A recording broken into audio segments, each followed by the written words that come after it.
you make simple sketches pop in your sketchbook? I have a vague memory of a technique that I learned at uni, and I thought, wow, why don't we revisit it? Here we go. I was shopping in the supermarket yesterday and saw the new packs of Posca pens, the coloured paint markers. They were in quite large sets, which were quite expensive, but luckily they did sell individuals, only in black or red, so I got the red to see if this technique is still appealing in sketchbooks. It's something that I learned at uni. It's like a colour pop addition to a boring sketch that just gives it a bit of life. First, to try this out though, I need a page of boring sketches. So, need to get on with that.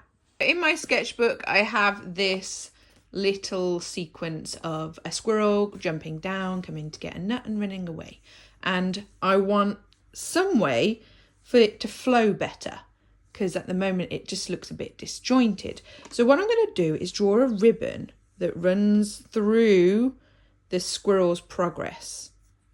Like so. I think if I colour this in red, it'll give us more of a flow. So I have my Posca pen. I haven't opened it yet. I need to fill the tip with the paint. Just fill in the brush of the... Okay. So let's just check that it doesn't bleed through paper. It doesn't bleed through, and this is cartridge paper in the book, which is a bit thicker.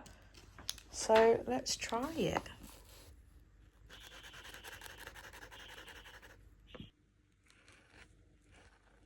This nib is narrower than I was expecting, so it's going to take a little while.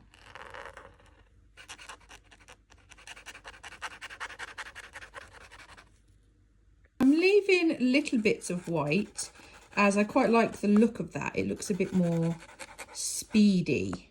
And also it's tearing up the paper to try and make it opaquely covered. I'm pretty disappointed with the size of the nib.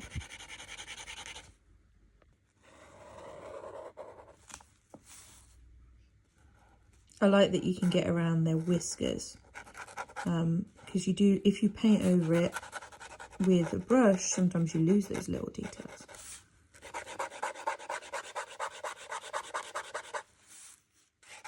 And if you want opaque, you just build it slowly rather than scribbling as I'm doing. The Posca pen added an interesting texture and didn't bleed through to the other side, which I appreciate. So I have these jumping, leaping animals, and I'm going to add a colour pop to these to see if it makes it look a bit more interesting. But this time, I'm just going to draw a shape sort of in their vicinity.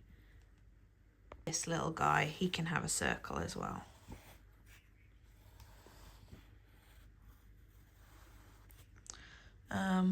This one, maybe I'll do a square.